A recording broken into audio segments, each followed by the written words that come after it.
Salut tout le monde, j'espère que vous allez bien, très heureux de vous retrouver aujourd'hui pour cette nouvelle vidéo où on va continuer de parler du Battery Day. Aujourd'hui on va parler de Maxwell Technologies, une entreprise qui a été rachetée en mai 2019 par Tesla et qui va être un élément très essentiel dans la constitution de cette batterie d'1 million de miles. Et si vous êtes nouveau sur la chaîne, bienvenue et je vous conseille de regarder cette première vidéo consacrée au Battery Day ici dans laquelle j'essaye de revenir sur la technologie mise en place par Jeff Dunn et son équipe qui va permettre d'être un support pour la future génération de batteries de Tesla. Et si vous avez peur d'être perdu, vous pouvez d'ores et déjà aller voir la première vidéo et revenir pour prendre la suite de celle-ci. J'avais donc conclu en disant que bien que révolutionnaire, elle ne suffirait pas pour concevoir une batterie qui permettrait un vrai saut technologique comme l'entend Elon Musk. Car en effet, on a besoin de deux choses supplémentaires. La première, c'est une technologie qui permettrait d'accroître énormément la cadence de production tout en augmentant de façon très significative la densité énergétique. Et c'est vraiment là que Maxwell va apporter un vrai plus. Alors avant de vous parler de Maxwell, encore une fois, je ne suis pas un expert en batterie, je ne suis pas un expert en physique-chimie, donc si vous avez des informations complémentaires, n'hésitez pas à les faire savoir en partie commentaire. Alors Maxwell Technologies a été fondée en 1965, était basée en Suisse et aux États-Unis à San Diego, et elle a longtemps travaillé pour les agences militaires gouvernementales dans le domaine de la physique de pointe, avant de se reconvertir dans les années 90 à une application plus commerciale. Elle est spécialisée entre autres au niveau industriel dans les condensateurs superconducteurs et le stockage de l'énergie, mais également dans l'aérospatial puisqu'il fabrique des modules de puissance, des modules mémoire et des ordinateurs sur circuits imprimés et travaille également à des applications spatiales militaires avec de l'électronique durcie aux radiations. Bref, de quoi intéresser Elon Musk. Alors finalement, qu'apporte Maxwell Technologies, une entreprise qui a été achetée l'année dernière par Tesla en mai 2019 contre un transfert d'actions de 218 millions de dollars. Et bien Maxwell a mis au point une batterie dite sèche. Alors attention, il ne s'agit pas d'une batterie solide comme celle sur laquelle travaillent encore les chercheurs comme John Goodenough. On parle d'une technologie de transition avec un très grand potentiel, notamment dans la densité et dans la facilité et la rapidité de production. Et du coup, vous le voyez, on retrouve justement les deux propriétés manquantes de la batterie de Jeff Dunn. Alors de quoi parle-t-on exactement bien? Pour mieux comprendre, justement, il faut se référer à une publication datant de 2018, dont je vous fais voir justement les slides. Et moi, ce qui me frappe avant tout, c'est la corrélation entre le réseau électrique et la voiture électrique. En effet, vous voyez ici, pour Maxwell, tout ceci fonctionne de pair. C'est exactement la même vision qu'Elon Musk, c'est-à-dire d'utiliser le levier de la voiture électrique pour faire avancer la technologie des batteries suffisamment pour les utiliser comme stockage pour les énergies renouvelables. Et par ailleurs, vous voyez ici sur ce graphique qu'il est très clairement fait mention de la Gigafactory de Tesla. Vous remarquerez que la courbe que l'on voit sur ce slide est une courbe en S. Comme dans chaque disruption technologique majeure, on est toujours dans une courbe en S, et il en sera de même pour la voiture électrique, ça que ça nous plaise ou non. Souvenez-vous du passage de l'appareil photo argentique vers l'appareil photo numérique, de la télé à tube à l'écran plat, ou encore plus récemment la courbe de smartphone, c'est toujours une courbe en S. Alors ok, jusqu'à présent, vous allez me dire rien de bien révolutionnaire, jusqu'à la page numéro 9, et sur ce slide, on voit très clairement les ambitions de Maxwell. Ce slide est vraiment un élément capital pour comprendre l'évolution de la technologie des batteries. L'entreprise annonce début 2018 avoir prouvé un concept industrialisable de cellules ayant une densité énergétique de 300 Wh par kilogramme. À titre de comparaison, les cellules de la Tesla Model 3, qui sont considérées comme les plus efficientes sur le marché, ont une densité de 247 Wh au kilogramme. Maxwell estime que c'est un gain pour l'entreprise de 200 à 1000 dollars sur chaque voiture. Alors la projection à 2020 évoquait la voie ouverte vers une densité supérieure à 350 Wh au kilogramme et potentiellement même 385. Ok, dans le point numéro 2 que vous avez là, le partenariat stratégique, vous pouvez carrément l'effacer et le remplacer par Tesla. Mais ce n'est pas tout, puisqu'au niveau du coût de production, là aussi, ils disent qu'ils vont arriver à un coût inférieur à 100 dollars juste après 2020. Alors là, c'est 100 dollars au niveau des cellules, mais pour rappel, 100 dollars au niveau du pack, c'est ce qui est considéré comme étant le moment où la voiture électrique sera au même coût qu'une voiture thermique à l'achat niveau modèle équivalent.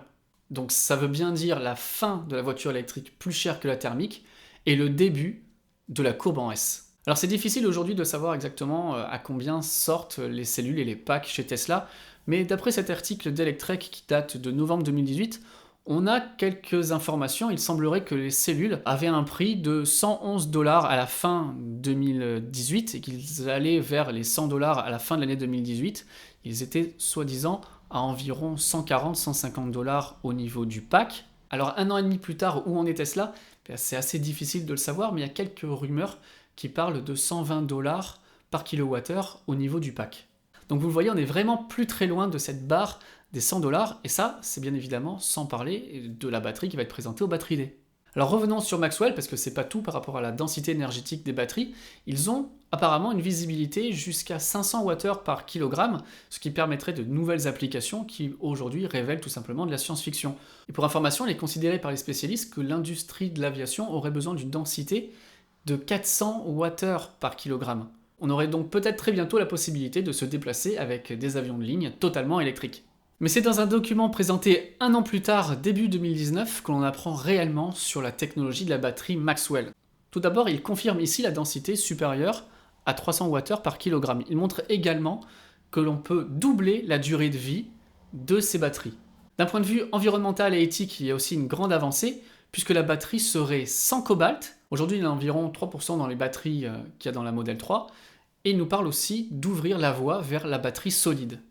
Mais c'est sur la fabrication de l'électrode positive que Maxwell fait une véritable avancée. En effet, on parle ici d'électrode sèche, puisqu'elle est sans solvant. Alors, en quoi c'est différent par rapport aux batteries traditionnelles ? Eh bien, une batterie actuelle, lithium-ion, est dite humide. La cathode, qui est l'électrode positive, est passée dans un solvant qu'il faut faire chauffer et laisser sécher avant de la mettre en contact avec l'électrode négative, l'anode. Cette opération est très longue, très énergivore, elle prend énormément de place sur la chaîne de montage et elle est donc très coûteuse. De plus, les solvants utilisés sont toxiques et ils alourdissent fortement le bilan écologique tant à la production qu'ils ne compliquent aussi le recyclage des batteries.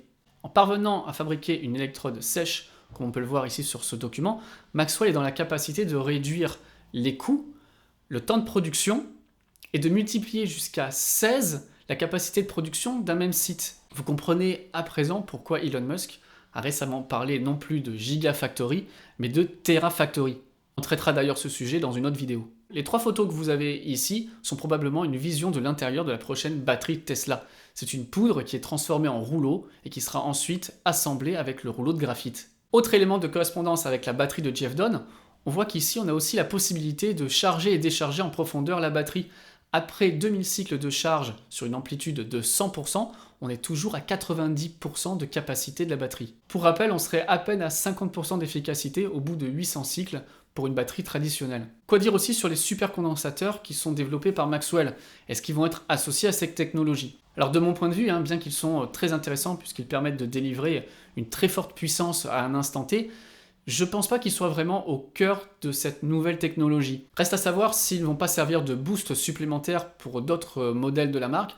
Je pense notamment à la version Plaid de la Model S, au Tesla Roadster, ou encore pour emmagasiner une très grande quantité d'énergie lors de la régénération au freinage du semi-remorque. Et bon, tout ceci n'est que pour l'instant en pure spéculation, et bien évidemment, je vous en parlerai une fois qu'on aura un petit peu plus d'infos. Alors en résumé, c'est super parce qu'on vient de voir que la batterie de Maxwell est compatible avec la batterie de Jeff Dunn, non seulement par rapport à sa durée de vie, mais par rapport à sa capacité de charge et de décharge, sans détérioration, donc il n'y a pas de contre-indication par rapport à ça. Et elle apporte encore des avantages supplémentaires puisqu'elle est fabriquée de manière plus responsable, plus éthique, plus écologique, et surtout elle permet de produire des cellules beaucoup plus rapidement. Et qui dit plus rapidement dit donc moins cher, tout en cerise sur le gâteau, augmentant très fortement la densité énergétique.